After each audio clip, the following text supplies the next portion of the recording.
Hi all, എല്ലാവർക്കും ഐപ്ലസിന്റെ പുതിയൊരു വീഡിയോയിലേക്ക് സ്വാഗതം.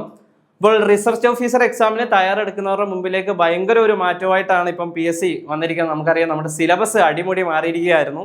അപ്പം നേരത്തെ സിലബസ് വെച്ച് നോക്കുകയാണെങ്കിൽ നമുക്കറിയാം, റിസർച്ച് ഓഫീസറിന്റെ നേരത്തെ സിലബസിൽ 40, 30, 20, 10 അങ്ങനെ ആയിരുന്നു മാർക്ക് ഡിസ്ട്രിബ്യൂഷൻ. പക്ഷേ ഇപ്പോൾ വന്ന പുതിയ സിലബസ് അനുസരിച്ച് 4 പേപ്പേഴ്സിന് 25 മാർക്ക് വീതം, അങ്ങനെയാണ് ഇപ്പം 100 മാർക്ക് അവർ സെറ്റ് ചെയ്തിരിക്കുന്നത്. അപ്പോൾ മാറ്റം വന്നിരിക്കുക. നമുക്കറിയാം, കൊമേഴ്സുകാർ ഒരു പരാതി ഉണ്ടായിരുന്നു. അപ്പോൾ അതിന്റെ അടിസ്ഥാനത്തിൽ ഇപ്പം നമ്മുടെ ജനറൽ പേപ്പർ റിമൂവ് ചെയ്തിട്ട് പകരം 25 മാർക്കിന് കൊമേഴ്സ് പേപ്പർ ആഡ് ചെയ്തിരിക്കുകയാണ്. അതേപോലെ തന്നെ നേരത്തെ ഉണ്ടായിരുന്ന മാറ്റമില്ലാത്ത എക്കണോമിക്സ്, സ്റ്റാറ്റിസ്റ്റിക്സ്, അതേപോലെ മാത്സ്, ഈ പേപ്പറിനകത്തൊക്കെ പുതിയ കാര്യങ്ങൾ കൂടുതലായിട്ട് ആഡ് ചെയ്തിട്ടുണ്ട്. PG ലെവൽ കാര്യങ്ങളൊക്കെ അവർ ആഡ് ചെയ്തിട്ടുണ്ട്. അപ്പോൾ നമ്മൾ ഈ സ്ക്രീനിൽ കാണുന്നതാണ് പുതിയ സിലബസ് എന്ന് പറയുന്നത്. നമുക്ക് PSCയുടെ സൈറ്റിൽ ഇത് അവൈലബിൾ ആണ്. അപ്പോൾ ഈ മാറിയ സിലബസിനെ കുറിച്ച് കൂടുതൽ കാര്യങ്ങൾ നമുക്ക് ഐപ്ലസിന്റെ ഭാഗത്തു നിന്ന് ഒരു വെബിനാർ കണ്ടക്ട് ചെയ്യുന്നുണ്ട്. അപ്പോൾ വെബിനാറിന്റെ ലിങ്ക് ഈ വീഡിയോയുടെ ഡിസ്ക്രിപ്ഷനിൽ കൊടുത്തേക്കാം. അപ്പോൾ അതിൽ ജോയിൻ ചെയ്യുക. അപ്പോൾ നമുക്ക് ഈ ഒരു മാറിയ സിലബസ് ഇനി എങ്ങനെ, നമുക്കറിയാം വളരെ കുറച്ച് സമയം നമ്മുടെ മുന്നിലുള്ളൂ. ആ സമയത്താണ് PSCയുടെ ഭാഗത്ത് നിന്ന് ഇങ്ങനെ ഒരു ചതി നമ്മുടെ മുന്നിലേക്ക് വന്നത്. അതേപോലെ തന്നെ എക്സാം ഡേറ്റിന് മാറ്റമൊന്നുമില്ല.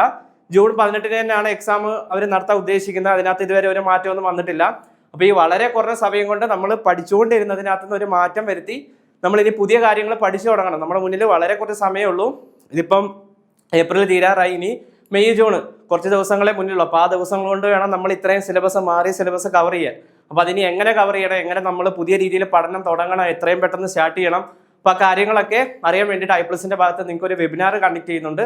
അപ്പോൾ അതിനകത്ത് ജോയിൻ ചെയ്യാനുള്ള ഒരു ലിങ്ക് നമ്മൾ ഈ വീഡിയോയുടെ ഡിസ്ക്രിപ്ഷനിൽ കൊടുത്തിരിക്കുന്നതാണ്. അപ്പോൾ എല്ലാവരും ആ ഒരു ഗൂഗിൾ ഫോം ഫിൽ ചെയ്ത് സബ്മിറ്റ് ചെയ്യുക.